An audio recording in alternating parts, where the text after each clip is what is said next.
5. It is our annual tradition of overreacting to the Oscars. Our 2024 Oscar nominations podcast is out. And if you're coming to this feed on Apollo HOU looking for football takes, football is dead.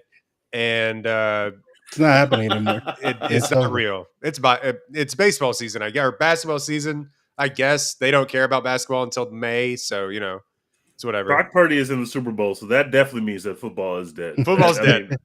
What other sign could you have that football is dead? A Matt Campbell disciple is in the Super Bowl. That doesn't even make sense. Ugh. Anyway. No Iowa State person has ever done anything noteworthy. And now Brock Purdy's in the Super Bowl. This is insane. Somewhere Seneca Wallace is seething.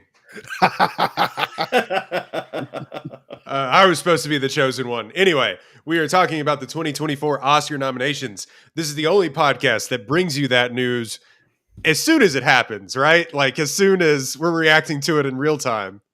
Yeah, the Oscar nominations are brand new. There's been no discourse whatsoever. I'm glad y'all are here getting all these fresh hot takes for the very first time. Guys, what happened? What happened to the game that we love? Because discourse used to be fun. Well, not always, but sometimes. Oscars discourse used to be fun, and now everyone's involved, and I don't like it. Right. I miss when it was discourse about movies nobody had seen except us. Yeah, except the 3 people on this podcast and Mo, who we'll have on for the Oscars pod actually in March. But the discourse, Hillary Clinton was fucking involved in the discourse, which we jumped the shark. It's bad now. Movies are bad. It's bad. I know nothing should be popular ever again. I know Dex has been tweeting this, but it's so true. People who have seen 6, 4, 2 movies this year are like happily weighing in on who should be nominated and who should not be nominated for stuff. And I'm not going to say that I'm some type of expert or anyone is some type of expert, but if y'all haven't actually been watching the movies, not just the movies that were nominated, but just like movies in general, like how can you really, like everybody just logs on is like, oh, I can't believe Barbie didn't win. It's like, how many movies did you see this year? Oh, you saw 3 movies this year? How do you know who should be nominated for any? And you saw 2 of them on the same day. Right. You made a day of it. You got childcare and you went and saw it. My whole thing is like, I don't want to gatekeep, but it is the tweet is like, man, this is really reminding me of the Lego movie, says the man who's only seen the Lego movie.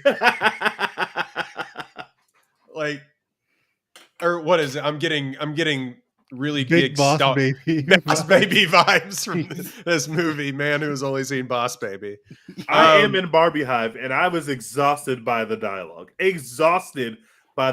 Surrounding Barbie, and I am in the Hive, and I was still. Yeah, we all are. Dex had it in his top 5. I think it was in both of our honorable mentions, Tej. Mm-hmm. But all of a sudden, it went from. Let's just break it down here just to get it out of the way, because this is the biggest controversy, quote unquote. Greta Gerwig was not nominated for director. The big one, Margot Robbie, who had been sort of just in that pack of actresses that was going to be nominated, that 5 that we've kind of known, including Lily Gladstone, who looks like the clear and away winner now. But she was always around in that group of actresses. It's the actors and actresses have kind of all been the same. Last second, Anatomy of a Fall gets a big push. Sandra Hüller, I believe is how you pronounce her name, gets the nomination over presumably what would have been Margot Robbie. And then we need to be mad at Nyad. No one's right. No one on this podcast has seen Nyad. That means no one has seen it, and it's on Netflix, and no one has still not seen Nyad. So let's just be angry at Nyad, and I'm fine with that. Yeah, well, that was the other thing too. Is that we got some legacy nominations for Nyad in there as well, and Annette Bening, always the bridesmaid, God love her, got a legacy nomination for Nyad. She had to swim a lot, apparently. I really like Annette Bening, but nobody has seen this film. It's been on the front page of Netflix. Nyad has been on, and I still haven't clicked it. It's in my list, and I don't even know anyone who has clicked it. I'd rather watch The Crown. Seen Nyad. You know, I just think Two Popes. Yeah, it is the new Two Popes. It's not a real movie. You cannot convince me. You cannot convince me that this actually came out or that Netflix put money behind it, to be completely honest with you. So Sandra Hüller gets nominated as well as Annette Bening. So somewhere in there, Margot Robbie gets knocked out. Well, the discourse becomes like, oh, we don't support women. Well, that isn't quite true because she wasn't knocked out by a man in that It's category. an award for all women. Yeah, exactly. And then the ire got turned on Ryan Gosling, who then put out a statement basically like, no, wait. Like, we should say he was nominated, by the way. He is nominated for Best Supporting Actor. So literally, people were I'm saying, just did you miss the point of Barbie by nominating a man and not nominating a woman? But another woman was literally nominated for Barbie. And then the ire got turned on poor America Ferrera, who's kind of been shut out of all of these awards. I think she may have gotten a bump at the Critics' Choice Awards or something like that, but she had been kind of knocked out of this. She wasn't in the Golden Globe conversation. I'm not sure she's in the SAG conversation either, but she gets an Oscar nomination. I was shocked when I saw her name pop up when I was watching this live at like 5 a.m. like a madman. I was floored. I could not believe that she got that nomination. I think live watching it, I texted the group chat, oh, if America Ferrera got nominated, that means everybody from Barbie is getting nominated. Because like this came out of no fucking where. They must have loved this movie. They must have loved everything about it. Everyone's getting an award. Like this is the Everything Everywhere All at Once of 2024. Like, the feel-good corporation story. They fucking love this movie. So clearly Margot Robbie's going to get nominated. And then they didn't call her name. And I was like, excuse me? I beg your pardon? Right. And so the ire got turned on her. Well, then the ire became, she was bad and this movie is actually bad and you are dumb and wrong for liking it. And you're just kind of like, what the fuck are we doing? Like, man. So I don't know where to go. I think it is weird that that we don't actually know how to award comedies anymore, or actually never did, and that we don't know how to especially award women in comedies, and we don't know also how to parse things out when it makes money in Hollywood. Somewhere down the line, they have not figured out, oh shit, this was popular, but was it good? You know, they don't know how to necessarily parse that out. And we thought we had it fixed last year when Everything Everywhere All at Once won, because it was popular and was good. And they kind of saw that. But it used to be so good. We were really that was such a time. That was such a great time. Oh, now we're back in the toxicity of the Oscar season. Welcome. Yeah, I just do think it's weird that like the front look, all things considered, she made $1 billion and she got nominated for an Oscar because she was the producer of Barbie. Yep. But it is weird that Margot Robbie didn't get nominated as the face of the movie that got 8 nominations. That is weird. That's more weird to me than Greta Gerwig not getting the Best Director. Greta Gerwig not getting the nomination was fine with me. Like I wouldn't even consider that a snub, really. Like it's 5 movies. Okay, cool. But Margot Robbie's performance as Barbie is like one of the things we'll remember about 2023 in terms of movies. Like she is one of the defining characters of the year and probably of like the decade eventually when we look back at it. So it's weird that she didn't get nominated in presumably 2 movies that like 7 people have seen combined across the 2 movies got nominations. Sight Unseen on Naiad and Anatomy of a Fall, hand up. That's on me. I haven't seen those movies yet. Maybe I will watch them, and both of those performances will be just unquestionably better than Margot Robbie, and there's nothing you can do about it. But Sight Unseen right now, it feels a little weird that Margot Robbie wasn't in the 5. Well, yeah. If you click Naiad, you're going to get a WWE Raw in 2025 ad. You're not even going to get a real movie. It's just going to be WWE. Like, that movie does not exist. So it's not a thing. It just takes you back to the flash screen over and over and over again. It's just like... would you like to watch Love is Blind? Yeah. Is that what you meant? Love on the Spectrum, season 8 is out now. And you're just like, oh... Okay. I have a hot take. I am noted not in the Greta Gerwig hive. I do appreciate Barbie and I do think she's great. And there is a 5 directors that could be nominated there that I would say she was not snubbed. But I do think that given the 5 that are there, I could have put her above one or more of those directors. But we'll do that when we go one by one. But yeah, you have some takes you got to get off. We haven't been on wax in a while. I do, but I do agree with y'all that I was a lot less surprised about Greta Gerwig not getting that nomination than I was about Robbie, who I just assumed was there and assumed was going to be the winner or the number 2 vote getter in that category. So I find that to be a bit fascinating. Yeah. To get nominated there. Also, I gotta say, like, as much as I want Margot Robbie to be nominated, I hate that position has been tainted by a bunch of weirdos and losers who like just make you look like a fucking dork for being on their side in the discourse. It's right. Like, I don't want to be out here going to bat with Hillary Clinton on my side about this. What was the tweet that I saw you that was, I said it was unironically the funniest tweet that I think I've seen. Like, hold on, let me see if I can. Okay.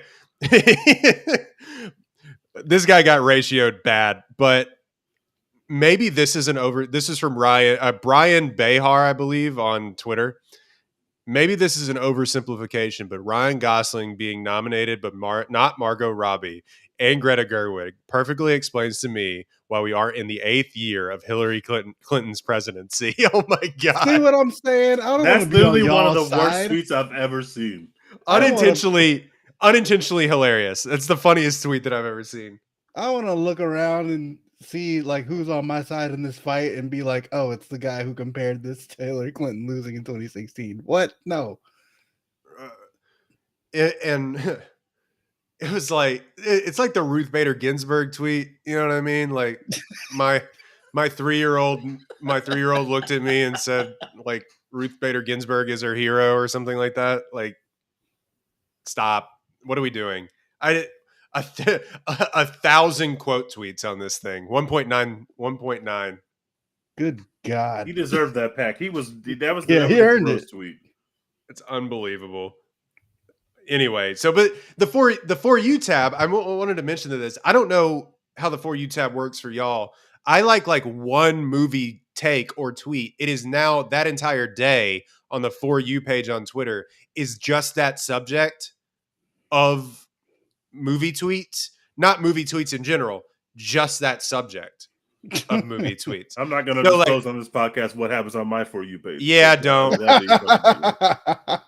I think we'll be okay. But it is just like take after take. So I was getting spoon-fed the best and worst takes all day. And it was like, it just was people that were like, you know, I didn't think Barbie should be nominated, but oh my God, I cannot get over the like liberalness of all of this. Like, not to be like libtards fuck this movie up, but I'm just saying, like, not to be that guy on this podcast, but I'm just saying, like, it is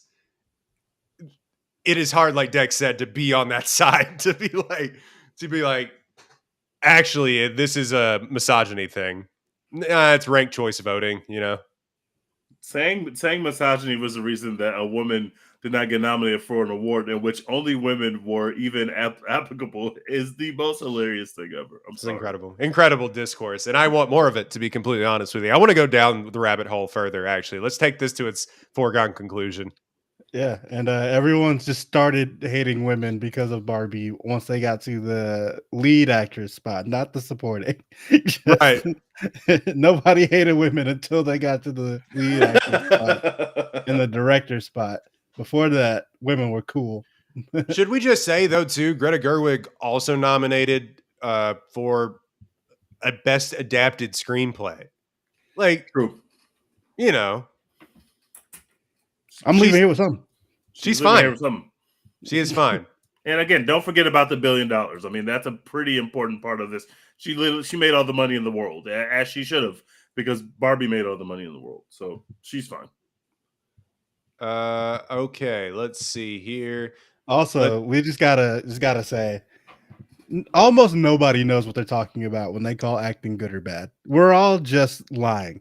Like if someone is like, this is terrible acting or this is incredible acting, we're making it up. We don't fucking know. Like, we're just all out here vibing. No, I know. How did it make me feel? I know, and you should follow my opinion on what's good and bad. Actually, we are the we are the virtue signalers here on what is good and bad for acting because we've studied this in depth. Best picture. So this, I mean, obviously, if you follow Oscar voting, there is no like first or last, but as far as this goes, American Fiction, Anatomy of a Fall, Barbie, The Holdovers,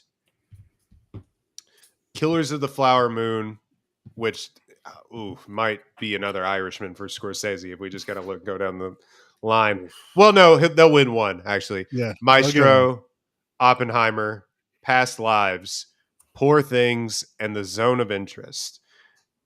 Is there anything missing in here, or what are your takes on this?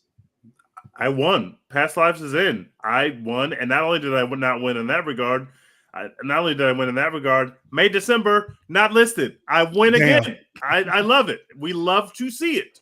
That will be actually the thing that we kind of remember. May December, huge loser. Actually, big did not cook. Did not cook. They got one nomination. I don't even remember what it was. They got less nominations than The Creator. Screenplay, 2 nominations. That's insane. That's wild. That's actually crazy. Wow. Anyway, I think I got a screenplay nomination. So Dex, your theater camp didn't get a nomination. That's okay. Justice for theater camp. We'll need that. Not even for best song, you know. Streets remember. Not even for best song. Camp is home. I do have a movie that should not be here, and this is a good time as any to get some bars. Go ahead, get your bars off. I think I'm the only one that's seen it. Yeah, I think I'm the only one on this podcast that's seen this film. And I will say that I really love this slate of big picture movies generally. All of those, there are 9 of those movies that I've seen and really like to differing levels, but really like all 9 of those movies. But I just have to say, The Zone of Interest is not real cinema, guys. It's just not. You were the only person with this take, by the way. I think everyone loves no, I'm this not. movie. I went to go see it with Mo. She fell asleep on it. She hated it. Damn. We hated it. We hated it. It's like the point that it's trying to make is made really well in the first 10 minutes of the movie, but then you got 2.5 more hours of the same movie. There's quite literally no plot of this film. Nothing really happens. There isn't really any character development. It's just like a movie about these people who live in this house and go through this ordinary white suburban life. They just happen to live next door to Auschwitz. Like it's just like, whoa, that's just there. It's like some people live next to playgrounds. Some people live next to concentration camps. And that is kind of the plot of this film. That is literally what this film is.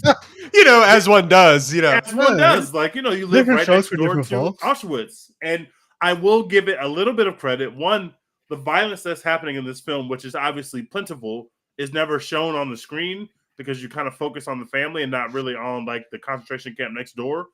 And also the sound editing, because of all this crazy shit that's happening, the way that the sound is edited to hear the family dialogue and be in that part of the family, but also hear the horrific nightmare fuel audio that's happening on the other side of the fence. The way that they do it is just really cool. And so that is the one nomination that they got that I was like, that belongs there. It definitely belongs in the audio category for sound mixing for sure. The sound mixing is phenomenal on the movie, but nothing else on this movie really worked for me.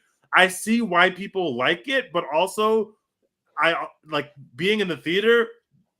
Everyone was just crying. I wasn't really crying because I wasn't really moved by it. I know why some people be moved by it. It's obviously a very sensitive topic, but I don't think the movie itself is particularly well done or good. So I don't even know what I would replace it with in terms of something that actually had a chance. There are tons of movies that came out this year that I like more, but I know that me liking a movie does not mean there should be an Oscar movie. I wish everybody else on the internet realized this. Like John Wick 4 is not an Oscar movie, and I love it, and it's perfect, but I wouldn't say it should be nominated for Best Picture. However, there are movies that I was much more moved by that I thought were like real Oscar bait that could have had a chance this year. But as long as May December didn't make it, I feel like I won. So The Zone of Interest, while that is my ops, and I don't want them to win anything except for sound editing, I wasn't overall that mad that it was put there. I knew it was going to be there anyway. I had seen that Vegas pretty much had it always within the top 10. So I knew it would be there, but I did not love it. I didn't really resonate with me. It feels like it got the A24 push more than Past Lives did. It's still insane that Past Lives made it. Past Lives came out so long ago that the fact that they were even able to keep that momentum was impressive, because Past Lives is great, but movies that come out that early typically don't run. They just don't have any momentum, and I'm glad that Celine Song was able to get that nomination. That was pretty cool. I really enjoyed that. Yeah, usually movies that last that long are like Everything Everywhere All at Once, where people watch and they're like, this is fucking delightful. I want to talk about it every day.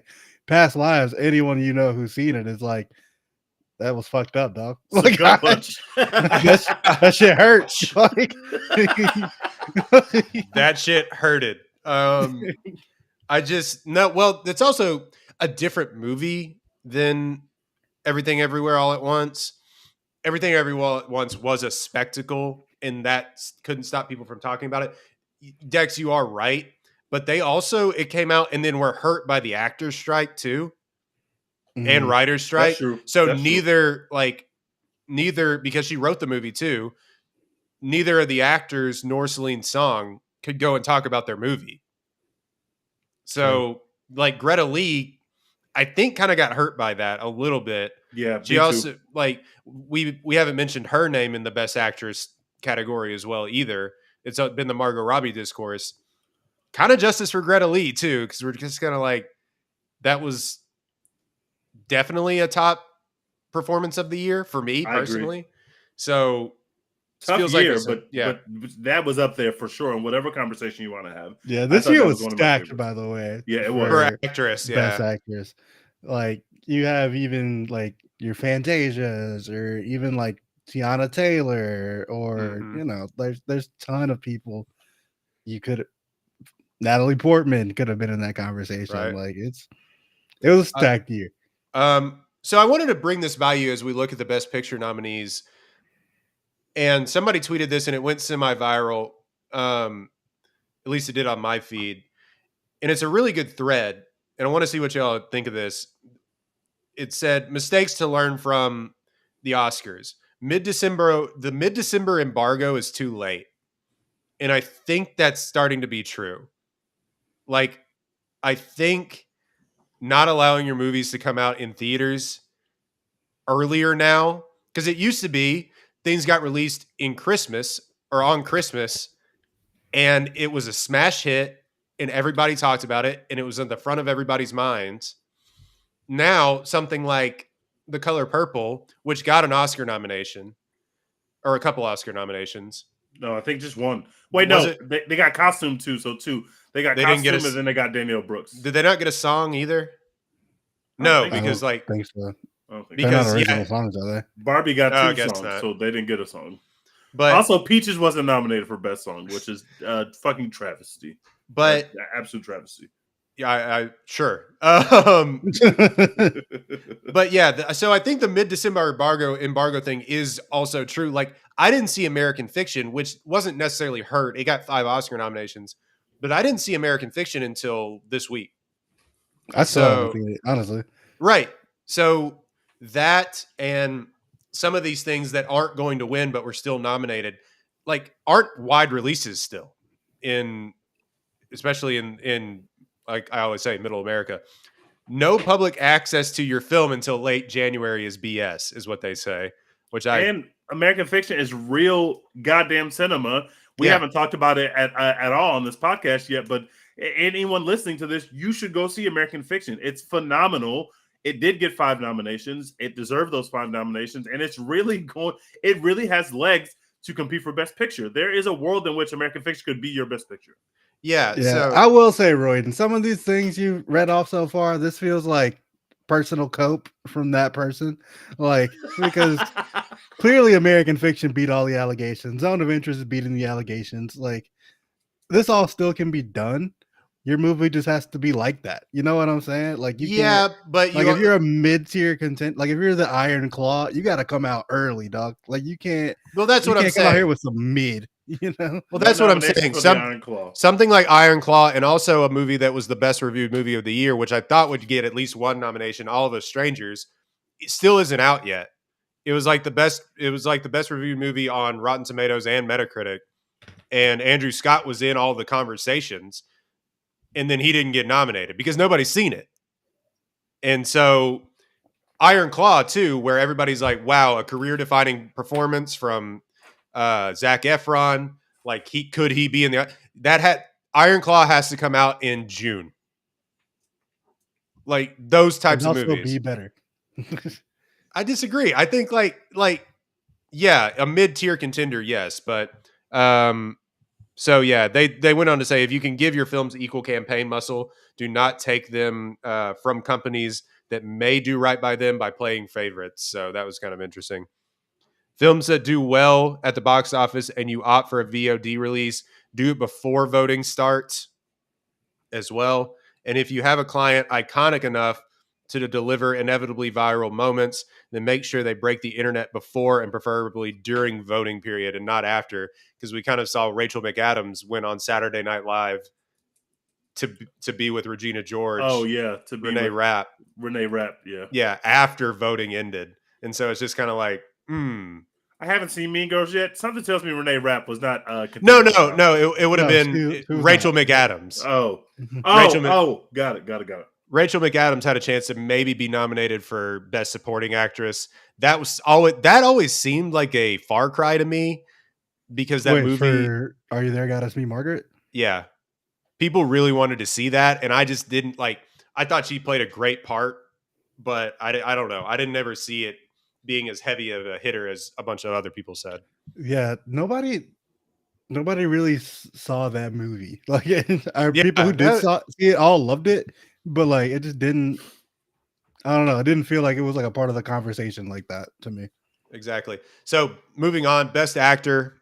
For the most acting, Bradley Cooper is awarded one for Maestro. Have some respect, all right? That is disrespectful. It's the most acting I've seen. He ran the greatest Oscar campaign that we have seen in years, and he was nominated for it. He wanted that thing so badly, and he directed the movie. He starred in the movie, and he's directing the Oscar campaign. What more do you want? This is like LeBron leading a better movie finals in every category. Like, this is crazy. He tried so hard, and he's just going to get beat out by, I believe, is it Northern or Irishman that just does not care. that is not campaigning whatsoever. He's like, whatever. Like, ooh, cool. I got nominated. He said he celebrated his nomination with tea and cake. Murphy's not. He's literally not campaigning for this Oscar at all. And I respect that. I respect that. This is further proof of the misogyny Hillary Clinton is talking about. Right. When Jennifer Lawrence did the same bit. Everyone was like, oh, she sucks. Fuck her. I hate her. How dare you just eat pizza? But now, be normal. But now Cillian Murphy does it. And everyone's like, oh, he's so nice. He's so sweet. He doesn't care about anything. I should note that I believe he is Irish and not Northern Irish. I don't want anybody to get mad at me online. But Coleman Domingo comes kind of not out of nowhere because he's been campaigning really hard. He also got some nominations, I believe, at the Golden Globes for Rustin, a movie that everyone hated. Yeah, kind of came and went on Netflix too. It really wasn't even on like the flash screen for very long, if I recall. I didn't even know it was a Netflix movie until it got nominated. Yeah.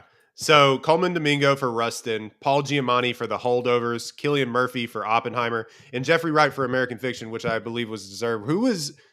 I think people wanted like Efron to maybe be in there, but there was another person that was not going to happen. That was not going to happen. I think the big surprise here is Andrew Scott didn't get nominated, who I said I thought was going to maybe make a push to win because he, along with Coleman Domingo, was campaigning out and about a lot. But wait, who's Andrew Scott? What was he in? He was in All of Us Strangers. Oh, I haven't seen that yet. Yeah, nobody has because Searchlight hasn't released it. I don't even know what it's about, honestly. Me neither. I'm ready, Searchlight. I think I'm gonna go see it this week. I think it's in theaters near me this week, so I think I'm gonna go see it this week. But I haven't seen it yet. It's about a man. I think it's about a struggling screenwriter whose parents died very early on, like when he was like 10 or so, and he goes back to his house, and and by some like magic twist of fate, they're still alive at the age they were when they died, and so he gets to reconnect with them as an adult. So this is Caucasian fiction. You got American fiction and Caucasian fiction. Yeah. Yes. Middle American fiction. Except it's in England, but British fiction. British fiction. Cillian Murphy this category. I feel like this is fine. It's wrapped up. It's fine, but it's wrapped up. It's wrapped up. I think it's Cillian's to lose, and we've always thought that.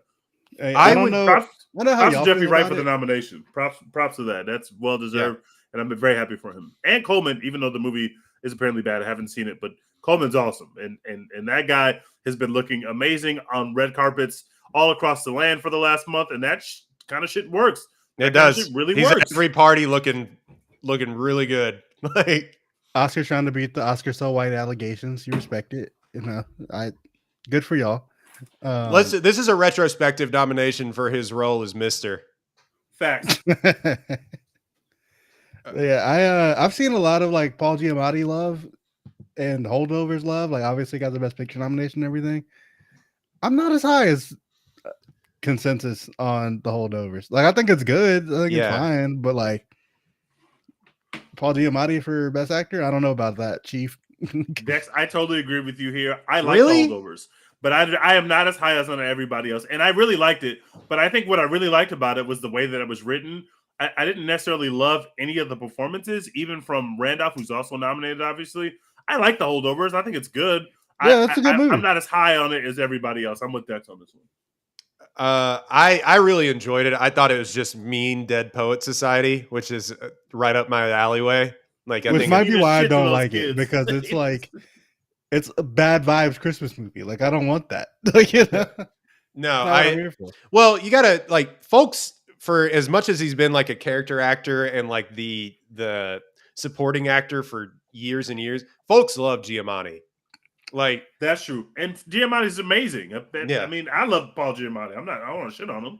Yeah, and also he did the "I'm a very normal person who's just like you" thing, and he went to I'm going in and out Golden Globe or whatever. It's like okay, yeah, his Golden Globe, but he's also on like every podcast and every interview, talk shit. Like he's out there too.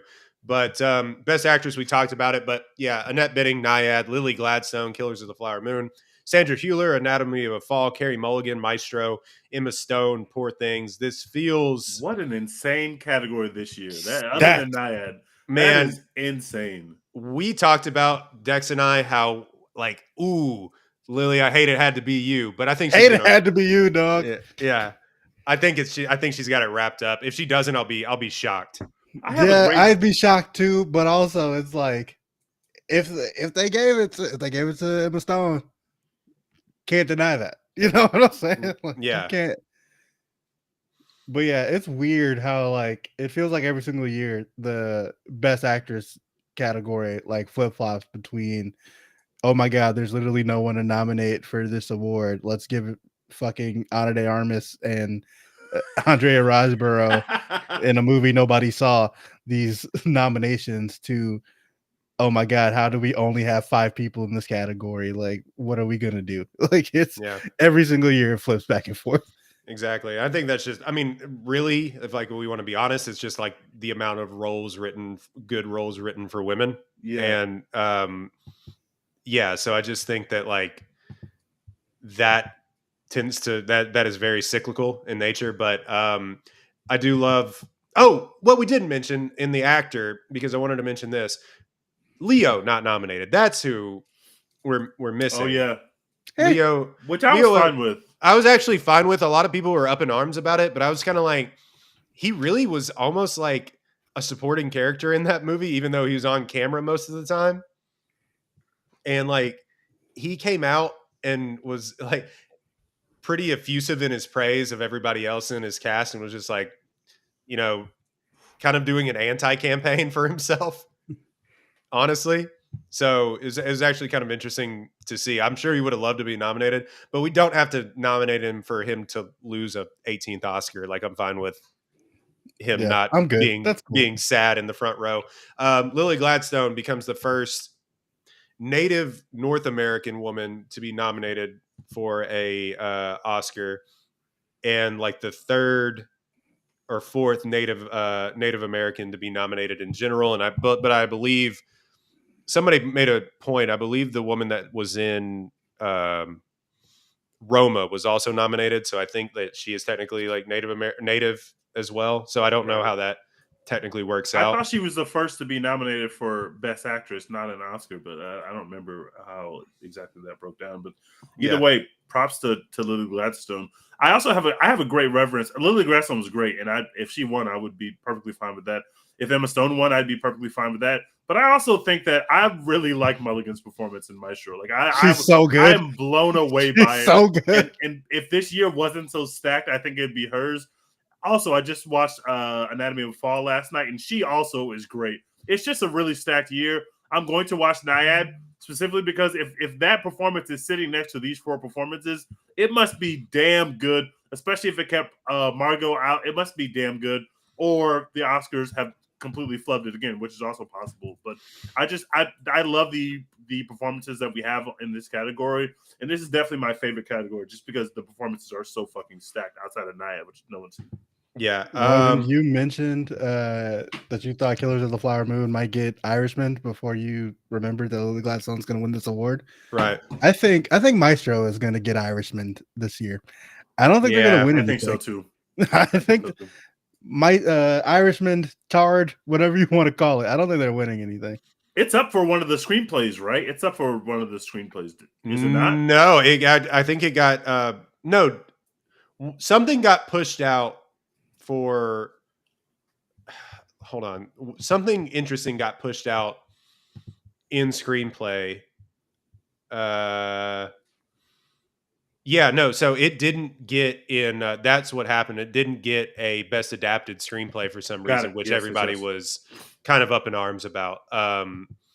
So yeah, it didn't get one. I don't think Maestro's winning anything either. I'm with Dex on that. Best supporting actor, Sterling K. Brown, American Fiction, which hell yeah, brother. That performance is awesome. Dex, when you see it, you'll know what I'm talking about. He's not in the, I mean, it's a supporting performance. He's not in the movie all that long, but every time he pops up Laura Dern? Yeah, kind of like he's in it more than Laura Dern was in Wedding Story or Marriage Story, whatever that is.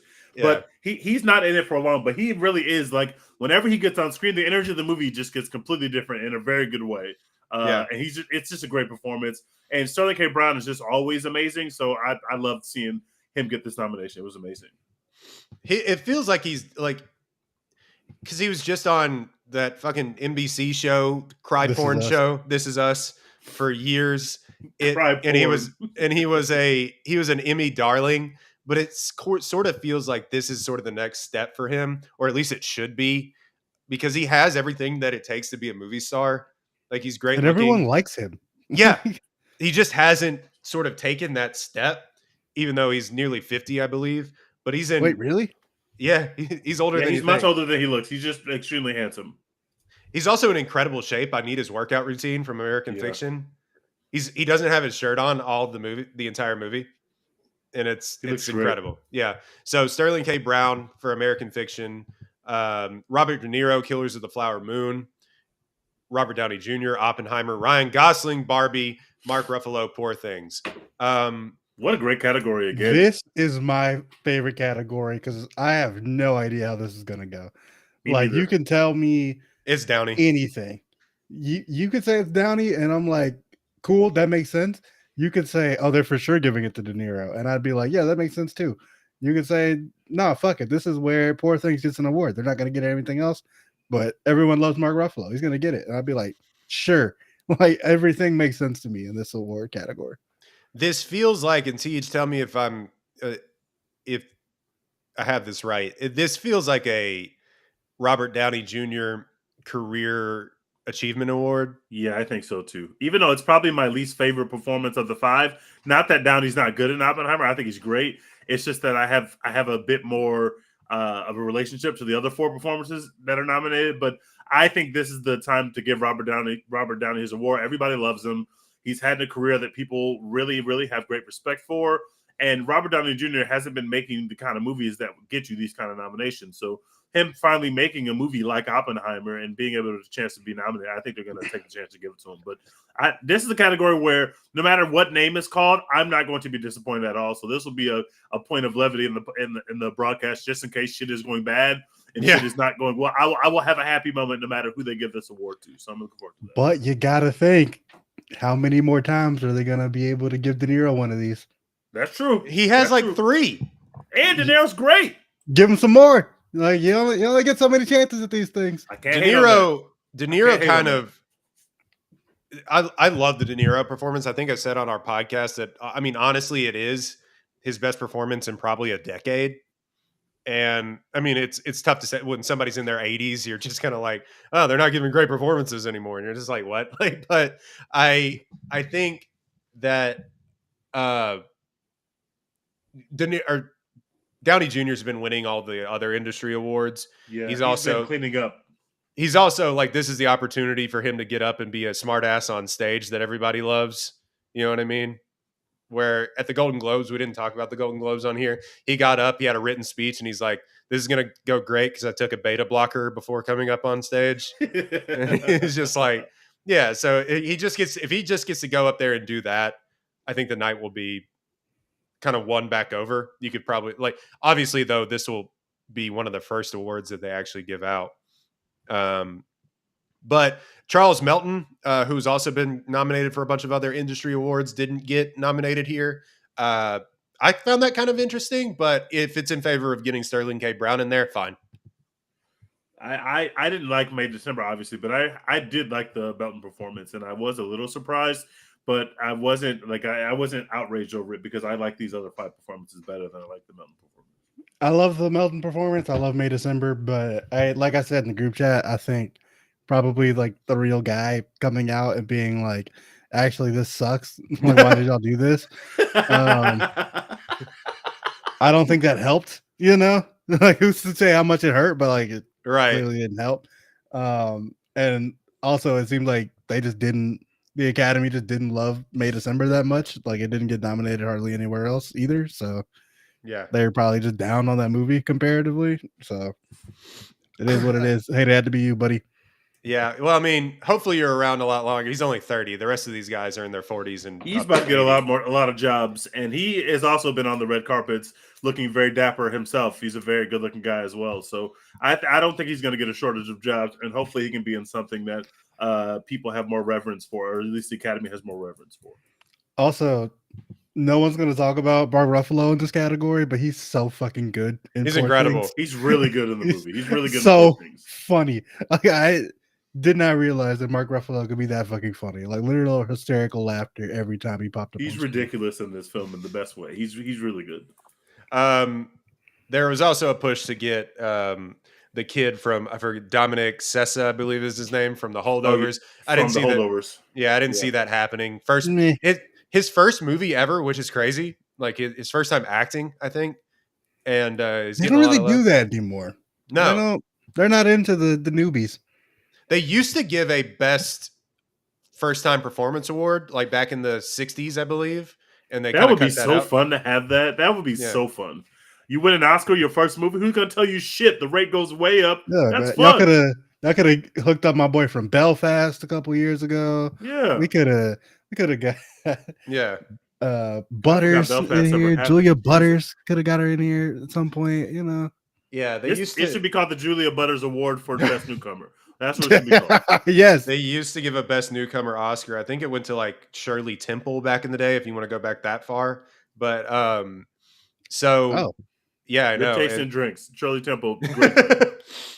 When's the last time you ordered a Shirley Temple? I don't know that I've ever ordered a Shirley Temple. Probably 3 or 4 months ago. I like Shirley Temple. But I don't drink a lot of soda. But when I do want some soda and I'm out, I'm going to order a Shirley Temple. They're delicious. That's it. That would be an incredible thing to I've seen some sober people do that, but just as a non-sober person, just to go out to the bar and be like, one Shirley Temple, please. Keep them coming. You got to say it a little quiet. Usually I try to say like, oh, I'll just take I'll take a cherry Sprite. And they'll be like, you mean a Shirley Temple? And I'm like, no. Please, No, I no. just want a cherry Sprite. No, please don't tell the internet that I ordered a Do not tell the internet that I've been ordering Shirley Temples. You got to say it quiet so that hopefully nobody hears you. Hey, man, I got a reputation to uphold up here. Shit. And also Willem Dafoe, but he, I don't think he was ever going to get over in favor of Mark Ruffalo or anything like that. Best supporting, Poor Things. Oh yeah, duh. Yeah, sorry. Best supporting actress, Emily Blunt, Oppenheimer, her first nomination. Danielle Brooks, The Color Purple, I believe her first nomination. America Ferrera, Barbie, we talked about that. Jodie Foster, that's the other first Naiad. nomination too. Not America Jodie Ferrera. Foster, America Ferrera, yeah. Yeah, I was going to say Jodie Foster's been out here for a while. Jodie Foster, Naiad. People who have seen the movie say that they love her performance more. What a year for Jodie Foster. True Detective is True Detective is real cinema, and it's just back. I just want to tell everybody that. I think we're fully back. So Jodie Foster for Naiad and Divine Joy Randolph for The Holdovers, who seems to kind of be the leader in the clubhouse. That's her first nomination too, right? Four people here, but their first Oscar nominations. That's pretty incredible. Yeah. Of course, the discourse was all about America Ferrera, which I hated had to be her. That everybody was like, everybody goes back to that speech in Barbie, which take it or leave it, whatever. But I'm taking it. Loved it. Yeah. I mean, most people, that was the other part of the discourse that I didn't talk about. When did actually Barbie is bad and you should feel bad for liking it come out? When did that start happening? Like recently. I'm so tired of that shit. It's so annoying. I will say corporate propaganda. Shut up. Everything is corporate propaganda. There's 3 movie studios. You know what I mean? I'm a bit weird about Emily Blunt first nomination. First of all, when we were told that was her first nomination, I was like, oh, that's true, but it just doesn't feel like it was true. Doesn't feel it feels like she should have had one by now. It feels like she should have had one already. But so congrats to her for getting this. But like the fact that this is the role she gets it for is like, oh, I mean, this isn't like Oppenheimer is real cinema, but like I didn't walk away being like, man, that Emily Blunt is so good, which is usually what I do when I walk away from an Emily Blunt movie because she's amazing, but not in Oppenheimer. There's just like not enough for her to do. And also, and I don't want to hate, and I don't want to be canceled for any of this shit. And I do want to hate. Let's get naked. I do like America Ferrera's performance in Barbie. Don't get me wrong. But the only reason that she's nominated here is because that clip of that final speech went like extra viral, which I think is fine. But America Ferrera being nominated for a movie in which Margot Robbie isn't nominated is anti-woman. I'm sorry. I'm leaning into Hillary Clinton. Hillary was right. It's anti-woman. I don't respect it. You can have that opinion, and it does not reflect the opinion of It's anti-white woman, and this DEI stuff has gone far enough. Oh my God. Oh, Christ. If I got on a plane and America Ferrera was the pilot, I would be horrified. So we gotta fix this shit. You can tell we haven't recorded in 2.5 weeks. Holy fuck. All right. Moving on. Oh my God. Best director. I will say the funniest thing that come out of all the Barbie discourse is people relitigating the Chevrolet ad that was just in the middle of that fucking movie. That's incredible.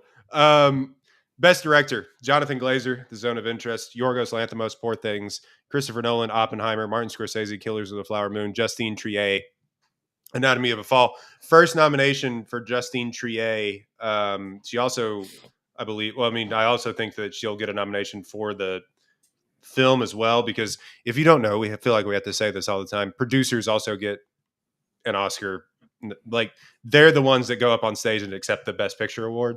So she may have been nominated for screenplay, but I'm not quite sure. We'll see here in a second. Christopher Nolan is just going to win this hands down. He should. I'm going to have a great... And he should. It's time to nominate. It's time to... I mean, Nolan's given us a lot of real cinema. Oppenheimer is extremely real cinema. It's just time. But I will say, Anatomy of Fall is pretty damn good, guys. Like, I watched it last night, so it's fresh on my brain. It's very good. It's very well acted. It's very well directed. And also, the French court system is extremely different than the American court system in a way. And I don't know if this is an accurate representation of the French court system, obviously. But man, is the French court system more cinematic than the American court system. It sets up perfectly for movies. It sets up so well for movies. There are times where the lawyer is asking one person a question and they just pivot to somebody else in the room and start asking them questions right in the middle of the dialogue. It's perfectly seamless. I'm like, damn, the French, they have a knack for real cinema. It's great. It's a really good movie. I love a courtroom drama. Obviously, I'm an attorney, so that part sticks with me as well. It was great. I would have made a few more objections than some of the lawyers in the movies, but overall, I had a great time at Anatomy of a Fall. It is real cinema. We're gonna just start actually doing YouTube clips of like lawyer reacts to Anatomy of a Fall. Yeah, and it's not like, you know, the American legal system has been like at the forefront of cinema for 5 decades or anything like that. But you know, the French got it down. I should say Martin Scorsese, the most nominated director, the most nominated active director is what I should say. He is now nominated living person other than the John Williams. John Williams. He might be just for all these other awards like producing and stuff like that. But as far as best director nominations, I think this is his 10th. He passed Spielberg, who has 9, and now he's actually only 1 behind the most. I don't know who holds the record. I think he's long since passed, but which is 11, I think, is the record for most directing nominations. Which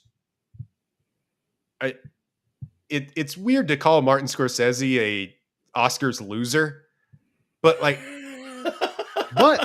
but historically the numbers add up.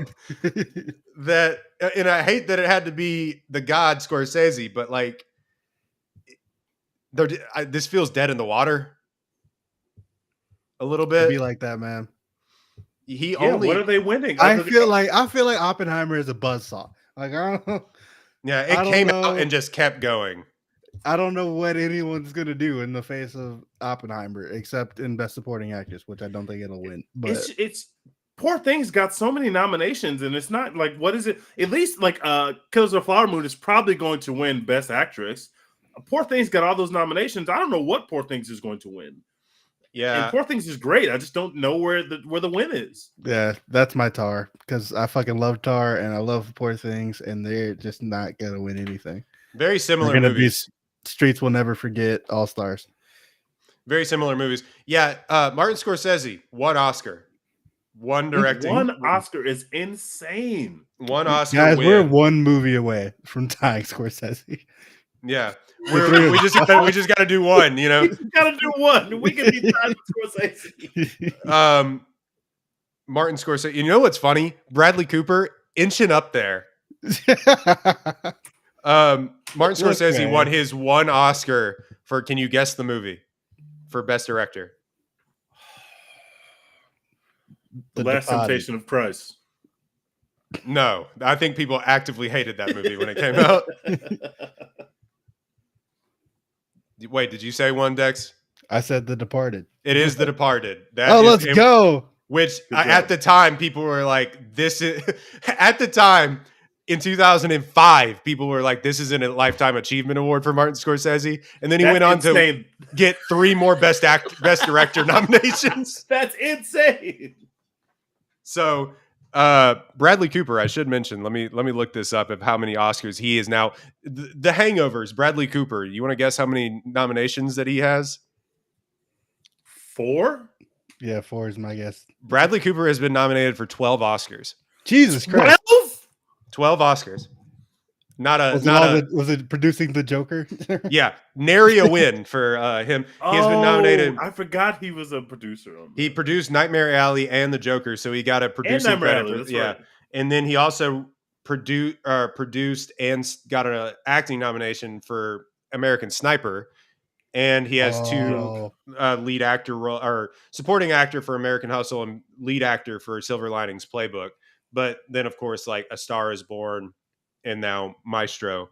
He has nominated for 12 Oscars. That's insane. Didn't get nominated here for Best Director, which I That's would have okay. liked to see over his acting. To be He's in Best Picture and he's in Best Actor. He's got enough nominations. His work was well done. International feature film. I'm gonna see I love these this movies when they category. drop. Io Capitano from Italy, Perfect Days from Japan, which might be, I think, the feel-good movie of the year, according to a bunch of people. I believe it's an A24 film as well. Society of the Snow, which I wanted to review on here. We just couldn't make it work. I just finished it, man. That shit is very well done. It is Oh haunting. my God. Holy shit. It is a tough watch. And if you're squeamish Dex, I don't think you'll ever watch it. But the plane crash sequence is one of the best set pieces I saw this year. yeah, It is that harrowing. It is. My heart was beating so fast watching that sequence. It's insane. the Teacher's Lounge from Germany and Zone of Interest from the United Kingdom. I don't know. I mean, Society of the Snow has won a few awards. This kind of feels like the Zone of Interest. Like, we're not going to give you Best Picture. But anyway. They're going to win sound editing, so let's give it to Society of the Snow. Also, why did France not nominate Anatomy of a Fall? Why was that not their pick? It wasn't their pick for some reason. They didn't pick it. They didn't pick it to run for their movie. What's wrong with you? Like, why would you do that? Didn't they pick The Taste of Things, which is apparently really, really, really They good. did pick The Taste of Things. Yeah, I think apparently it's amazing. Apparently it's really, really good. I haven't seen it yet, but it's on my list. I want to see it. But yeah, they picked The Taste of Things.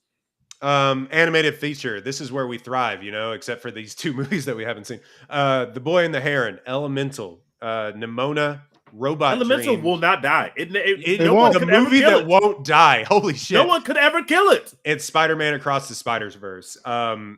This sort of feels like The Boy and the Heron is going to win. Dex groans audibly. Not a fan, but whatever. We can't reward Spider-Verse here. The first one won. We should. The first one won, so that's an uphill battle for it. That's fair. Look, man, the third one, Best Picture nominee. It's coming. Facts. Turn that up, Dex. Well, turn that up. And I was going to mention, I'm shocked. We've sort of regressed in how we, because Toy Story 3 got a Best Picture nomination when they expanded to 10. And since then, we've sort of regressed on nominating these animated films, which you won't nominate comedies, you won't nominate horror or action movies, except for Top Gun Maverick. Like, nominate some animated films. These are just as good, and they make money too. These are just as good of cinema, except for Elemental, as all of these other films. Except for Elemental. Hey, Elemental's good, bro. What are you doing? It's fine. It's fine. We're just like, you know what? Fuck it. We're just gonna keep it in movie theaters. They can't make us take it out. Yeah, fuck it. They can't make us take it out. And they wrote that to an Oscar nomination. They're just like Leo DiCaprio and Wolf of Wall Street. They're gonna have to call in the National Guard. Also, Elemental might still be in theaters near you right now. Yeah. There's not even. Also, just note that I just want to give a shout out to Teenage Mutant Ninja Turtles and the Mario movie. Two great animated movies that were not nominated here. You got to give it up on the Mario movie, man. It was and also a shout out. The Mario movie's great. It's phenomenal. And also a shout out to Wish, which apparently sucks so bad that no one nominated it for anything. Apparently, Wish is awful. So yeah. It didn't it feels like The Boy and the Heron's going to win for Miyazaki, who's also in his 80s. I feel like this is a one for him to celebrate him. Shout out to Florence Pugh. Yeah. And let's get the biggest cast in Hollywood was in that movie, so let's get all of them at the Oscars too. This is a chance to get Robert Pattinson at the Oscars, looking bored as hell. Let him on stage, cowards. Yeah. Adapted screenplay. I love these categories. American Fiction, Barbie, Oppenheimer, Poor Things, and The Zone of Interest. If Poor Things was ever going to win anything, this might be there, because I believe Tony McNamara, if he didn't win, was nominated for the last Yorgos Lanthimos movie, The Favorite. Yeah. So this might be it, but this feels, I don't know. Give it to Cord Jefferson, man. That screenplay was awesome. That was an incredible screenplay. I agree with you. Is American Fiction a book? It was. Yes, it's based on a book. It's based on a book. It's a really interesting story. If you listen to interviews with Cord Jefferson, who was like a TV writer and also he was like a journalist or like a blogger for a long time. Yeah. So there is hope for us guys, by the way. We just have to be geniuses. But we're one movie away, boy. I told you. Exactly. So apparently the author, who I'm blanking on his name, like staved off people making this into a movie for years and years, and then met Cord Jefferson and was like, I'll give it to you for free. Like if it's a good movie, then you can make the movie. If it's not a good movie, then you won't make the movie. So he liked the screenplay, and then the rest is history. But it also made a lot of changes to the book and the way that the book rolls out the story. He made enough. It's not just like he adapted this book just verbatim. He made a lot of changes that made it fit for cinema, and it's easily one of the best movies of the year and one of the best screenplays of the year. So the satire was like, obvious to us internet pilled brain, neoliberals living in the 21st century. But the amount of like old people that were dying laughing at the white criticism in that movie, I was like, okay, he hit something here. You know what I mean? He actually hit something out of the park that like struck a chord with people. So I really enjoyed that. I don't know what this goes, maybe Oppenheimer, because it was such a interesting way of adapting that massive book. So I don't know, maybe it's him, but it feels like if Oppenheimer wins this, we'll know the sweep is on. Yeah, the sweep is on. I agree with that. That's when we'll know. Other than the fact that Emily Blunt's not going to win, but other than that, the sweep could really be on if they win this one. Yeah, original screenplay: Anatomy of a Fall, The Holdovers, Maestro, May December, which is where it got nominated, and Past Lives. Now, Celine Song didn't get nominated for Best Director, but for some reason, this got 2 nominations: Best Original Screenplay and Best Picture, which you rarely see happen. It usually has to be nominated in a bunch of other categories. But I believe it was one of the best pictures of the year, so it got that nomination because I believed in it, is what I'm saying. But this feels like a Celine Song award, because that's kind of how they usually do it. Like, new person comes on to the set or the wave and rides that to. They've historically awarded this to up and comers who they didn't give other awards nominations to. And also Top Gun Maverick. And also they did do the screenplay for Top Gun Maverick. I forgot about that. Yeah. How's Maestro? It feels like Maestro was based on something. Like that feels like an adaptation to me. I don't know, but whatever. Well, it wasn't based on any sort of medium, I think. I mean, obviously he had a lot to work with, but I don't think there's like a outstanding Bernstein biography. I'm sure there is, but like it wasn't based on that. It wasn't. Bradley Cooper was deep in Wikipedia. You can't change my mind. just late night rabbit holes, man. That's hilarious. That's incredible. Visual effects. This one is weird because Oppenheimer wasn't even nominated, but also wasn't on the short list. That's so weird. What? Yeah, I don't get that one. Those are some of the best. They literally made us look like an atomic bomb was being tested, and we believed it. That's great visual effects. I'm not sure exactly how this didn't get placed here. It was just weird, especially because it's so nominated in other categories. They obviously have a great respect for it, but no nomination for visual effects. I think people have conflated, the Academy has kind of conflated, like, not most visual effects, but like CGI and stuff as that's the visual effect and not necessarily like practical effects, which just isn't true because that's all encompassing visual effects. Definitely not true. So the nominees were The Creator, Godzilla -1, hell yeah. Guardians of the Galaxy Volume 3, Mission Impossible Dead Reckoning Part 1, hell yeah, and Napoleon. Boo. Boo. Give it to Godzilla. Those set pieces were great, but still booed. Still booed Napoleon. Sorry, Ridley. Sorry. Give it to Godzilla -1. Facts. It's time. Which I still haven't seen. I need to get on that. You definitely did get on that. That is real cinema, and the visual effects in that film based on that budget are mind blowing. It's crazy that they were able to make it look that good with that budget, and I think that is where we're going to have our moment for Godzilla -1. And I'm gonna always remember that Godzilla Minus One won an Oscar, and it's gonna make me smile every time I think about that. So please, let's do the right thing. Well, what's funny is that like people want to say like the Oscars don't matter, but they had a video of the visual effects team or the team behind it, including like the director and stuff in Japan. I guess it would have been late at night when they got that Oscar nomination video, crazy. and they were going fucking nuts. And so, like, yeah, man, you can say whatever you want to. This shit means something to people. Like, facts. It's the Oscars. Like, I would say it is incredible what they did with like a $5 million budget, or no, like $15 million budget. People were praising the creator for what they did on like a $80 million budget or whatever it was. We're just like, I don't know. I saw the other movie with the monster in it, and that looked great. the creator definitely got nominated because like people in the Academy saw the like robot people outside in LA, and they were like, oh, these look great. These look pretty cool. Like they did look cool as shit in the movie. So like out at baseball games and whatnot, and we were just like, they were at Dodger games, just like, oh yeah, these are awesome. Original score: American Fiction, Indiana Jones and the Dial of Destiny. Sure, okay, John Williams. Sure. Biggest Oscar loser of all time, John Williams. That feels sacrilege to say, but it's also true. Killers of the Flower Moon, Oppenheimer, and Poor Things. You have a take on this? Killers of the Flower Moon, I have tweeted this many times, is the best score I have heard in a number of years. I listen to it all the time on Spotify. This is going to be another Scorsese win. They're going to get 2 Oscars.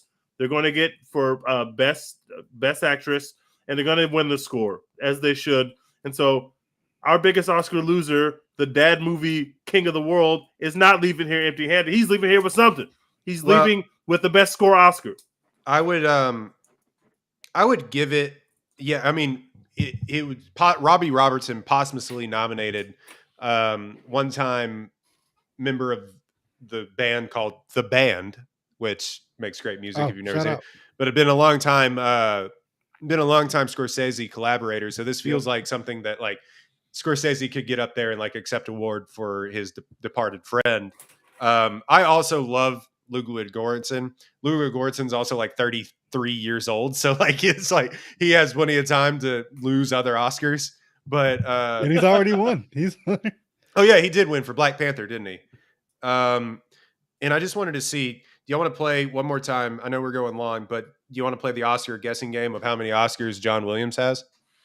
How many has he won or nominated? Well, let's do one, but let's also talk about nominations. Let's say he's won 9 Oscars. He has won 5 Oscars, but I believe, holy shit. Okay, 1, 2, 3, 4, 5, 6. Wow, you got to count like that. That means he's been nominated a shitload of times. 11, 12, 13, 17, 18. Bear with me. 30, 24, 25, 26, 27, Great radio.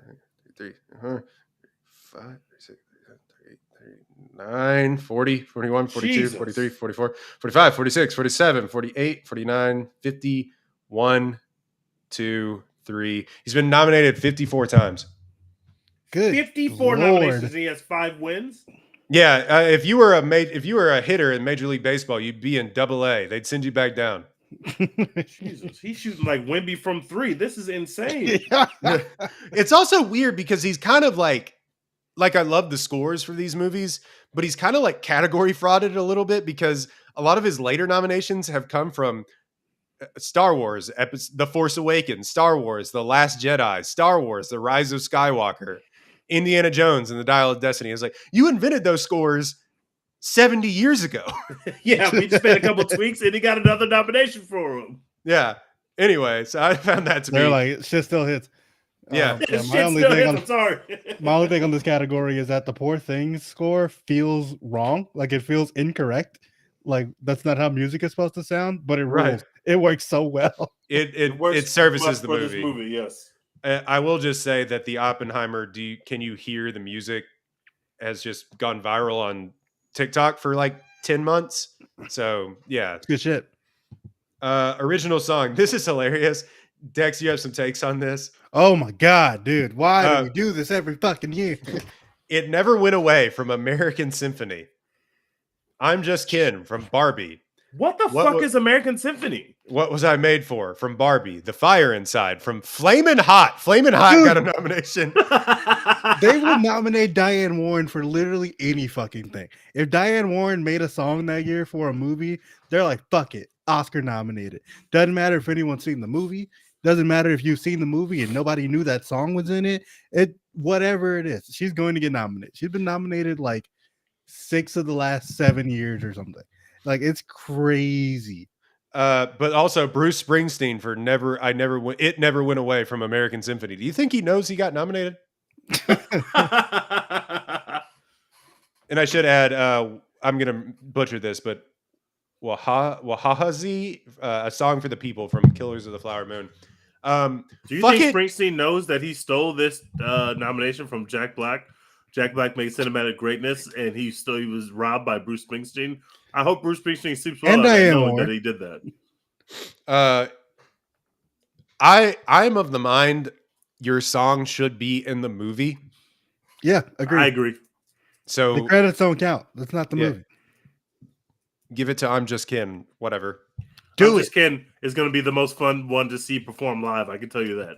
Gosling is going to be in full movie star mode. Let's fucking go. Let's do it. He seems like he doesn't want to do it. It's just like, dude, why not? Like, he seems like really adverse to like wanting to do that. Do it, Gosling. Do it.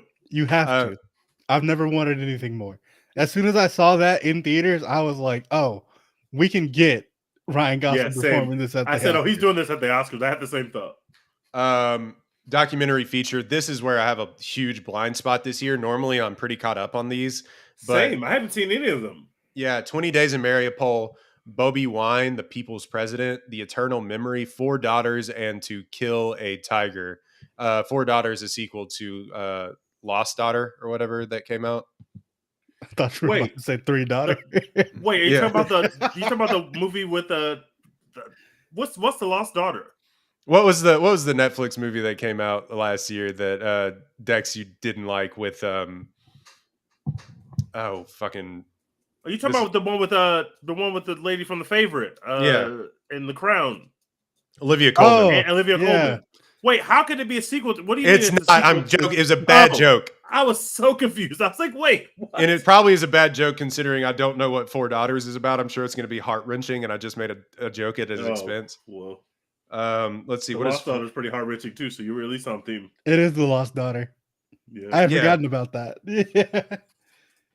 Oh shit! Like this is about like people disappearing. Oops. So yeah, sequel to that. I haven't watched any of these, and I'm not gonna watch any of them. I'm not gonna lie to you. Well, you're not a documentary guy, but Tej is normally our documentary correspondent. Yeah, I haven't seen any of them. I need to catch up, but I'm definitely gonna be tapping in. I'll definitely update y'all as I watch them. I don't do the documentaries. I don't do the shorts. I'm out. I never do the shorts. Baby. I never do the shorts. So this is interesting. Cinematography award I also love on this podcast. El Condi gets nominated. A movie on Netflix that nobody's talked about. Boy, Netflix dropped bags. Okay, Netflix got Rustin. Netflix got El Condi. Netflix got Society of the Snow. Naiad. Netflix got Maestro. Naiad. Netflix was dropping bags behind the scenes. It is their time. So Killers of the Flower Moon, obviously Maestro, Oppenheimer, and Poor Things all get nominated.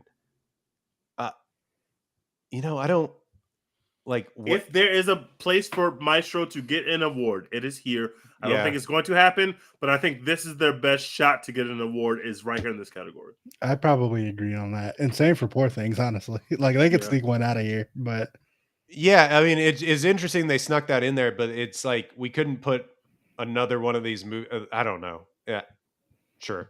I don't know. I don't want to like shit on a movie I haven't seen. We do it all the time, but anyway. Let's see. Costume design, Barbie, Killers of the Flower Moon, Napoleon, Oppenheimer, Poor Things. So The Color Purple did not get nominated. No, they didn't. So they only got the one. They only got Daniel Brooks. That's okay. But wait, you got to get this. The Color Purple got hair and makeup. Maybe I got that. I think that sounds right. I think they got hair and makeup, but I could be wrong. Usually they always give us anything other than Barbie, you're wrong. I'll tell you what. You want to see like if we know the sweep is on. If Oppenheimer wins for putting people in suits, then it's over. Then Suits and Hamilton watches, baby. Yeah. Animated short, Letter to the Pig, 95 Senses, Our Uniform, Peck Deerme, and War is Over, inspired by the music of John and Yoko. That's interesting. Skip. Live action short film, The After, Invincible, not the series on Amazon. Night of Fortune, Red, White, and Blue, The Wonderful Story of Henry Sugar. This feels like that's going to go to Anderson for the story of Henry Sugar. So that's going to be his first Oscar win, actually. No Asteroid City, by the way. If we kind of Yeah. breezed over that, I thought that would get something, but nope. Yeah. That sort of was like the consensus for a lot. Oh, that was my top movie of the year, yada, yada, yada. And then, but also nobody saw it except I for. didn't see it either, so I can't judge. So Wes Anderson's probably going to win his first ever Oscar for a Netflix short film. Cool. Documentary short film, The ABCs of Book Banning, The Barber of Little Rock, Island in Between, The Last Repair Shop, Nene, and Wipo. Film editing, Anatomy of a Fall, The Holdovers, Killers of the Flower Moon, Oppenheimer, Poor Things. Why the holdovers? I don't know why the holdovers, but it feels like that has to. It feels like that's going to be Oppenheimer, right? Like that. Doesn't that feel? Yeah. I don't know. That Scorsese has worked with the woman that was nominated for years, and I think she's won several awards. Let me go back and look. She's famous, and I hate that I'm missing out on her name. But Oppenheimer could win. I don't know about Anatomy of a Fall, but the way that you described it, Tej, seems like they've cut together a really interesting like story, like a whodunit. And I'm not going to spoil anything. There's a sequence where there's an audio recording that's being played in court, but they take you to the physical manifestation of it. And as soon as I saw that, I was like, that's why they were nominated for Best Editing. You just see it through the sequence. It's very well done. The editing is very good. I don't think they're going to win, but I definitely see why it was nominated. Thelma Schoonmaker is the woman who I'm mentioning for Killers of the Flower Moon. She's won 3 Oscars, including The Departed, The Aviator, and Raging Bull. So it's like she's kind of she's been working with him forever. Yeah, so I've kind of been like hand in hand with him for forever. Sound, The Creator, Maestro, Mission Impossible: Dead Reckoning Part 1, Oppenheimer, The Zone of Interest. Give it to Mission Impossible, cowards. This is going to go to Maestro, by the way. Actually. I'm glad that Mission Impossible was nominated, as it should have been, because it is real cinema, and we appreciate the fact that they got their nomination. I was happy to see that. Actually, this is going to go to, I don't know what I was talking about. This is going to go to Oppenheimer. That's one probably. I mean, everything's going to Oppenheimer. So, production design, Barbie, Killers of the Flower Moon, Napoleon, Oppenheimer, Poor Things. Barbie is great set design, but Poor Things is that set design taken to its inevitable conclusion. This feels like a Poor Things to me. Dex, do you have anything on that? Because Poor Things has too many nominations to not get 1 or 2 Oscars. So there's going to be places where you they would win. think. But they did design like a whole Barbie world. So I don't know. I feel like Barbie because I don't know. It just makes you feel warm and fuzzy in your tum-tum. But Poor Things looks great. I don't know. You can see the light draining from Dex's eyes as we get further down these categories. He talked me through the shorts. We talked about animated shorts. I thought he was going to fall asleep during that category. I'm like, what are we doing? Makeup and hairstyle, Golda, Maestro, Oppenheimer, Poor Things, Society of the Snow. Golda? No, Color Purple did not get another nomination. Okay. I would give it to Society of the Snow, honestly. Because all those people look like they're in fucking hell. Man. I haven't seen it. Yeah, exactly. So anything else on as we end with just a fart? we got the same host, so Kimmel's doing it again. Okay. We don't need host. Well, I don't know why we went back to host. I agree that we don't need host, but Kimmel's doing it again. I'm just excited for the show, and as we catch up on movies, I'm excited to come in and share our thoughts on said movies. But no, I don't really have any other thoughts. I don't think that we'll end up doing a full review for American Fiction, but we talked about it a little bit. I just want to talk about it here. because I don't know when Dex is going to be able to see it. But that's the latest movie. That and Mean Girls are my first movie of 2024. Mean Girls, hell yeah. Same actually. I thought American Fiction, just real quick, I gave it like 4.5 stars on Letterboxd. Go follow me at Rolly Novelty. So I give it like an A. I thought it was pretty obvious satire, but also pretty great satire. But it had heart, and including some really interesting twists and turns with how his family is affected in the movie. And but I thought it was like the role that Jeffrey Wright was like born to play, actually. And yeah, and I just thought all the performances were pitch perfect. And Cord Jefferson, man, first time director, first time I think feature film writer, knocked it out of the park. I gave it an A. I thought it was, and also just one of the funniest movies that I've seen in a long time too.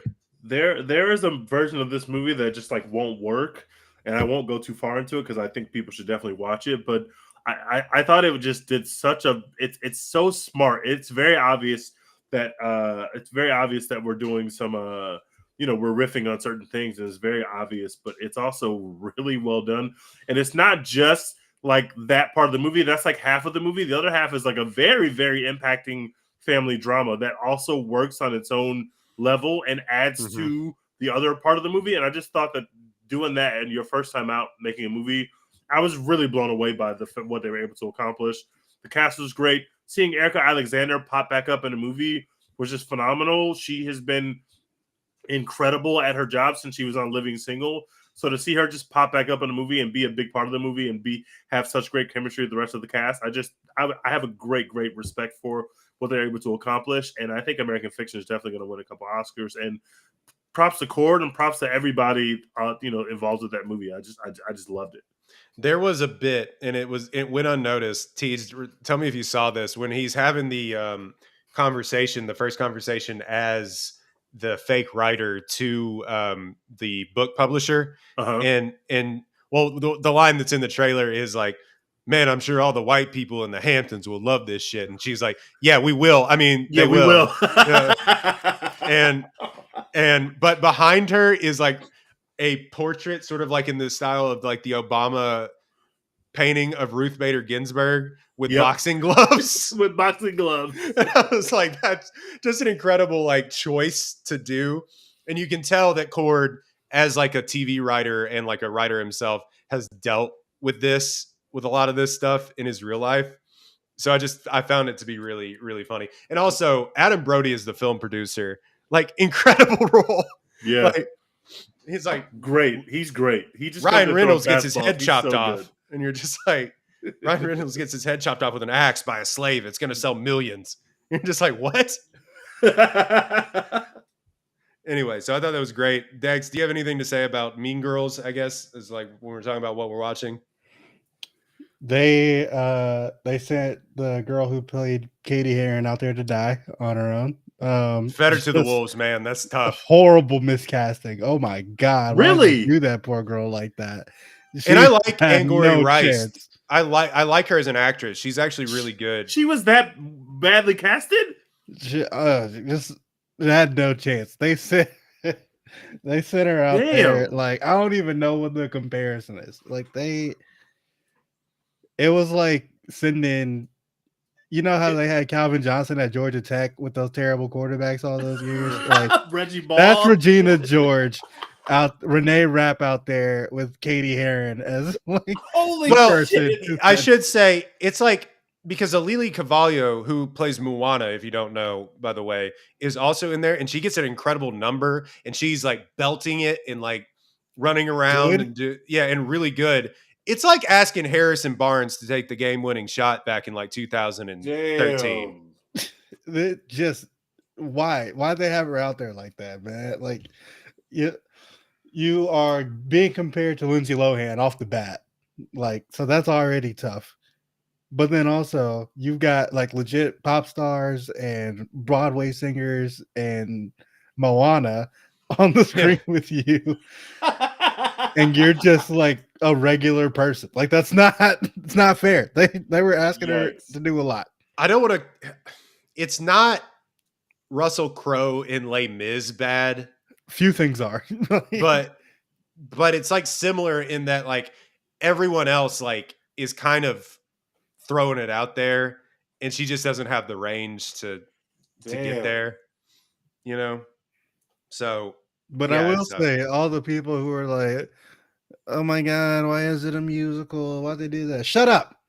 Like, Because- if you want to watch Mean Girls, it's not a musical. It's right there. Like, everyone already has had- access to Mean Girls. Like, we already it's have fine. it. It's on Paramount. We can Hey, just did go y'all watch know it. that The Lion King is not a musical according to the internet? Oh Did y'all my see that? That God. makes no fucking sense to me. What the fuck? Do you want to explain that real quick on just Somebody- on here because we're whatever like to fill Somebody time? tweeted that The Lion King is not a musical because they don't like musicals and they love The Lion King, even though The Lion King literally has the characters at multiple points in the movie obviously stop and break into song.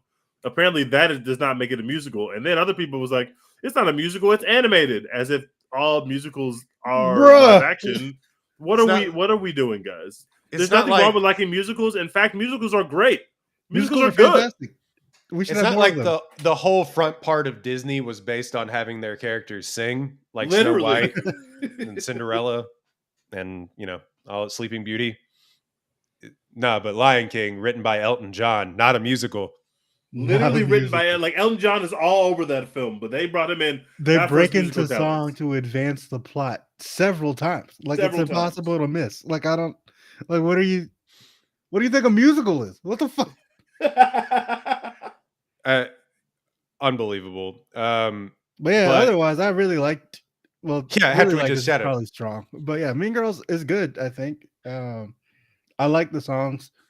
The comparison people are doing between like the Broadway songs and the movie songs is whatever. I don't care. Like, it's not Broadway. It doesn't need to sound exactly like Broadway, but it felt like they put a lot of time and energy into all the musical sequence, and they look fucking fantastic.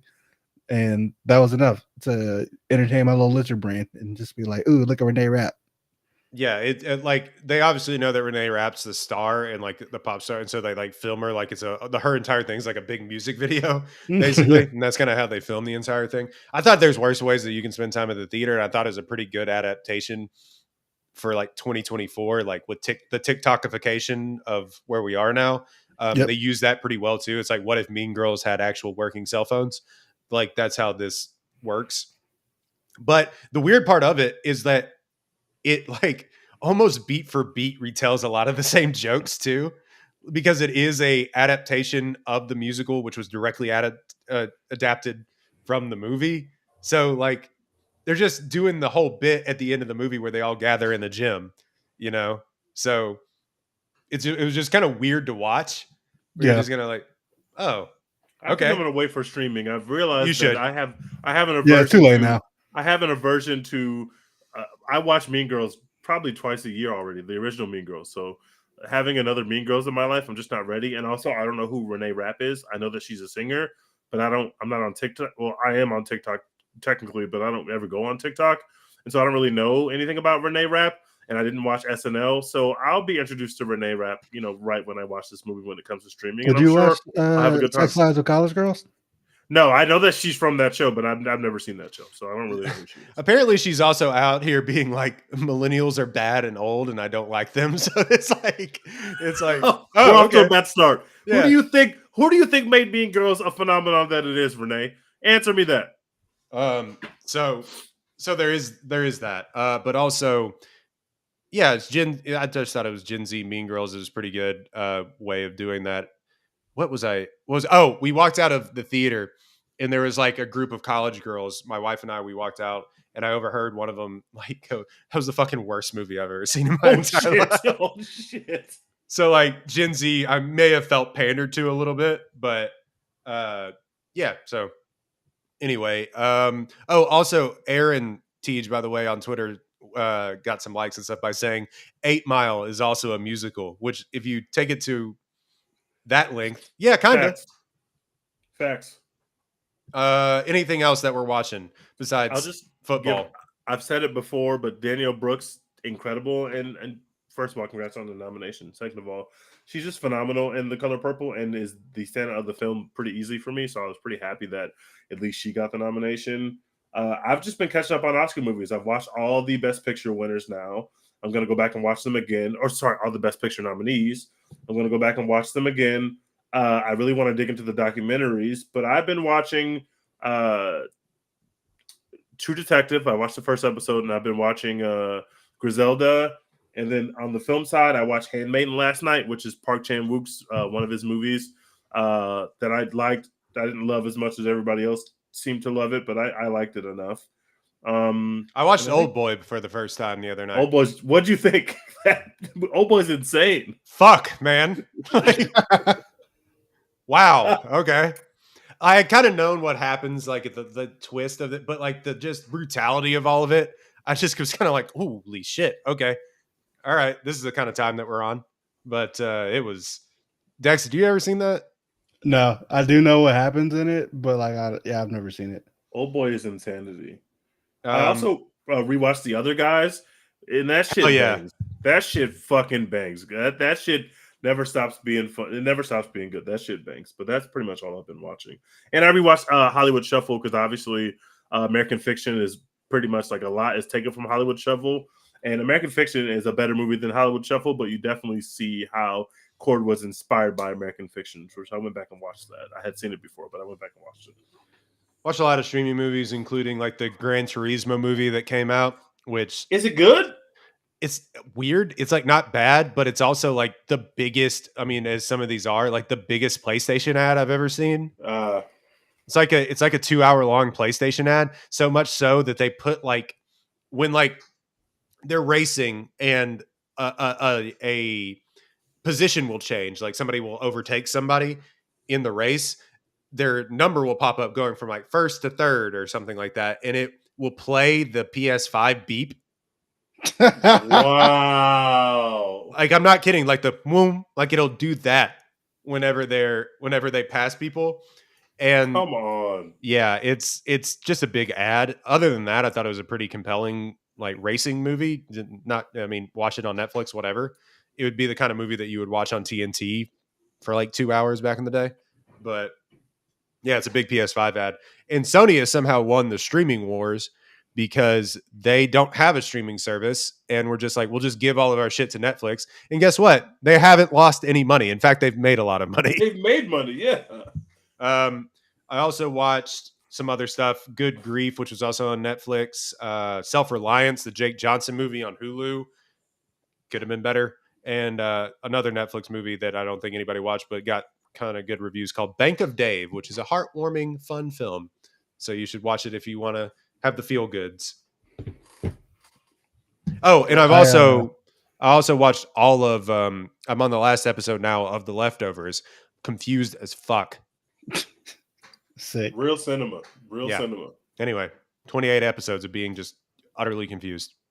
I've been watching a lot of football, a lot of wrestling. It's real wrestling hours, folks. We're on the road to WrestleMania. We had the Royal Rumble watch party last night with the Apollo guys. It was a lot of fun. Cody Rhodes is going to finish the story. It's coming. Also going to be on Netflix. Yeah. Oh, 2025. We here. And Vince McMahon will not be there. Vince McMahon, he will not be on Netflix. He will not be there. Vince McMahon is not going to be there. Yeah, he didn't get to see that deal come to fruition. Oh man, sucks. He's not going to see there. Real quick, I do want to talk about that, and then we'll go because we're running long. But like the Netflix thing, one, they're pushing they're not going to win Best Picture again, which has to stick in the craw of the guy that is Ted Sarandos, whoever is leading that, right? And Apple TV Plus like took it seriously for 1 year and got it. Yeah. Netflix just fucking can't do it. They're like, what? Like it's hard? Like what do you right. Mean? Well, there was a story that came out, and I sent it to y'all about how I believe the director of like original content or something. I'm going to butcher this, but was saying to the heads of Netflix, "Hey, what if we had the novel idea of putting these fucking movies out in theaters for people to watch them?" Which we said on this podcast a year ago. Yep. probably longer than that. We've been doing this for nearly 4 years. And the head of Netflix was like, no, I don't want to do that. And now they're still hemorrhaging money. Get real is Not all I that want to much. say. They just gave the WWE a bajillion dollars. Don't raise my rates. No disrespect to WWE, but I'm not watching live. I don't got to have Netflix to watch live sports, so please don't charge me for that. Thank you. And that's my thing about Netflix doing that. You're not gonna make that money back on WWE. Like that's not happening. The math just doesn't. The math is not there. Like you're not going to make money on that. What do we do? Like just you have Knives Out for 70 movies or whatever the fuck that deal was. Put them in theaters or a legit theatrical run, and then put them on Netflix. Like it's so simple. Everyone else does it. Why don't you just fucking do it? Knives Out made something like $16 million in a week on the West Coast, basically. Give that It shit a came out month here, in theaters. thank God, Yeah. Let but us go see it, and then put it on Netflix so we can watch it again. Everybody wins. Literally, all you have to do: put it out in theaters for a month. We'll all be like, okay, this actually rules. People should go see it, and then a lot of people will go see it. It will make money, and then you can put it on Netflix still, and more people will watch it. You lose nothing. Like the movies that Sony is producing. Anyone But You, $100 million. That movie with Jennifer Lawrence made money. I believe No hard feelings. No Hard Feelings made money. And then it got the boost of Netflix, where people were then tweeting about it again because it's on the front page of Netflix. I believe the Gran Turismo movie made like $200 million. Can I give some It's props like to Ticket to Jordan Paradise Peele? made money. Like you could just put some shit out. Like just let it sit there for a little while. You can ride that to an Oscar nomination. We just talked about Elemental. Like just put it in theaters. Like refuse to let it die, and then put it on Netflix. It's fine. Gran Turismo, not good. Made $121 million at the box office. Insane, man. And then it got the Netflix bump. Anyway, that was my rant. I just wanted to say, like, how is it we can run this business? Insane. Let us do it. Jordan Poole, Dev Patel is his Peele. directorial debut is called The Monkey King. Monkey Man. And the trailer looks fucking awesome, but it's coming to theaters because it was supposed to be slated to be on one of these streamers. I don't even remember which one, but Jordan Poole got involved and he said, Netflix. no, this needs, yeah, it was Netflix. Jordan Poole got involved and said, no, this needs to be a fucking movie you put in theaters. Now it's in theaters. Thank you, Jordan Poole. You're smarter than Netflix and you're listening to us. And this trailer looks fucking awesome. And the three of us will guarantee to be in somebody's movie theater to watch this movie. So thank you for giving us this movie in the theaters like it was intended to be watched. It was something like that came out that Netflix bought the distribution rights for it for like $30 million, which is just kind of a drop in the bucket for them for what they gave fucking Scorsese $100 million to make The Irishman. That's a piece of the Irishman budget. But it was like footage of it was screened like 3 years ago. And Netflix has kind of just been sitting on it a little bit. And Jordan Peele was like, no, we'll get this in theaters. Now, I'm not sure how many movies that like people can do that for, or if anybody has the power like Jordan Peele to do that. He sort of seems to be one of the top 5 people in Hollywood that could probably make that happen. But it is interesting that they're just like, no, we're just going to sit on this for a little bit. And yeah, I don't know. Jordan Peele knows a moneymaker when he sees it. Facts. And like you literally could have bought Tom Cruise. Like we just saw a studio buy Tom Cruise just to be like, hey, we just saw that. Come sit here and just make money for us. And he was like, yeah, I got you. Because they let him put his shit in theaters. Like, what are we doing? So easy. It's I can't believe movie executives. I can't believe that they don't know how to do that. We're sitting here solving the world's problems on a podcast. Anyway, thank you, Jordan Peele. Literally just go to Margot Robbie like, hey, you produce a lot of money making movies. Want to do that for us? Yeah, done. Like, if you put it in theaters, because that's actually where you make money. And in fact, and this is my last point, I'm no economist, but making some money is better than making literally no money. Yeah, I don't know. Anyway, just a thought. What all we got going on? Dex, you watching a bunch of sports, Apollo stuff? As always. Yeah. Go Chiefs, I guess. It's good for business. I don't know. Fuck Brock Purdy. We're not rooting for him. Tej, what about your other, less successful? Nobody will listen to that podcast. Slander You still going. We got a new episode coming out this week. We'll be appearing less frequently because it's the off season, but these things sneak back up on you. We have plenty of content and slander for you through the off season. So stay tapped in with us. Gotta get those reps in. Gotta stay ready. Got to. Just like ball players in the spring, you need that spring game to stay on your feet. All right. As always, you can follow us at One Take Podcast on Instagram, formerly known as Twitter, X, and TikTok, I guess, if you're so inclined. Go back and watch some of our old stuff. Follow us on YouTube, One Take Podcast. You can follow the rest of Apollo at Apollo HOU on most platforms. And you can follow us all there, and you'll have links, I'm sure, to all the other stuff that we're putting out. But you will, we'll try and get to more movies here. I hope soon. I don't know what's the next big thing coming out in theaters. We haven't talked about The Beekeeper on here. Oh God! Honestly, hadn't even considered going to see that movie. Me neither. There's one big thing coming out next week. Hold on. Sorry. Again, great radio for me. All of Us Strangers is coming. Madam Web coming. I don't even. Valentine's Day.